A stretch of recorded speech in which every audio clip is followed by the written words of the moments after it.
अस्सलाम वालेकुम। ये आज हम इकबाल पार्क लाहौर में मौजूद हैं। इकबाल पार्क का जो तारीख़ी नाम है, पुराना नाम, वो इसको कहा जाता था मिंटो पार्क। 1940 में यहाँ एक जलसा हुआ जिसमें करारदाद लाहौर पेश की गई। अल्लामा इकबाल ने ये करारदाद पेश की।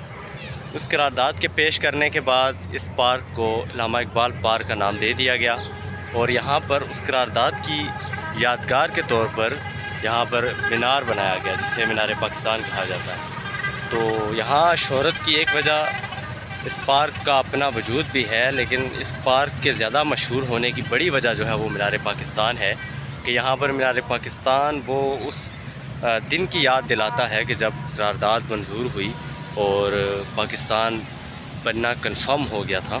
तो इसलिए हम जब भी यहाँ आएँ या किसी भी तारीख़ी जगह हम जाएँ तो हम कोशिश कर लें कि उसके बारे में हम उसके जो तारीख़ी बैकग्राउंड है, उसका जो पस मंज़र है, वो ज़रूर हम वहाँ पर पढ़ के जाएँ।